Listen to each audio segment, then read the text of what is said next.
My mother-in-law ruined my pregnancy announcement, so I ruined her surprise party. You'll never guess who's pregnant again, my mother-in-law announced to the entire family dinner before I could even open my mouth.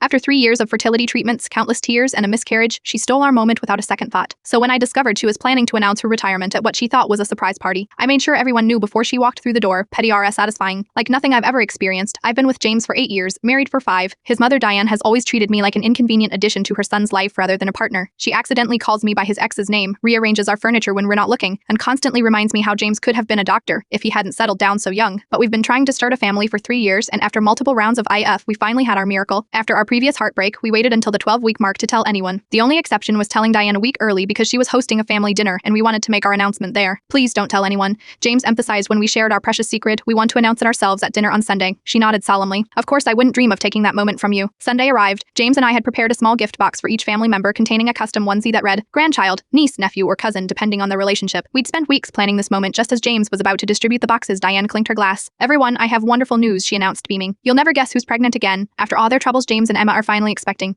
The room erupted in cheers while I sat frozen, the carefully wrapped boxes still hidden under the table. James grabbed my hand, his face ashen. Mom, we specifically asked you not to say anything, he said once. The noise died down. Oh, don't be silly, she laughed. Everyone's so happy for you. Does it really matter who tells them? Yes, it did matter. 2 weeks later, James's sister let slip that they were planning a surprise retirement party for Diane. After 40 years as a school principal, she wanted to make a grand announcement about her retirement and future plans to travel the world. I shouldn't have done it, I know that, but something in me snapped. I texted everyone in the family group chat. Just heard Diane is retiring. She's expecting a surprise party next weekend where she'll announce her world travel plans. Don't spoil it that you know about the retirement, but thought everyone should be prepared for the big news. When Diane walked into her surprise party, everyone greeted her with retirement cards and travel accessories. Her planned announcement fell completely flat as she realized everyone already knew. She demanded, scanning the room until her eyes landed on me. Oh, I said innocently, echoing her exact words. Does it really matter who tells them? And Senescen's so happy for you. James's sister pulled me aside later, furious. That was incredibly petty. It was her big moment. Just like my pregnancy announcement was mine, I replied calmly. Funny how that works. James supported me completely. Maybe Mom will finally understand how it feels, he said on the drive home. Diane hasn't spoken to me directly since that party. She communicates through James, who patiently reminds her each time that he fully supported my actions. Yesterday, she texted James. I expect to be in the delivery room when my grandchild is born. I replied from his phone. Announcement of birth plans will come from Emma directly. No spoilers this time. Some lessons take a lifetime to learn.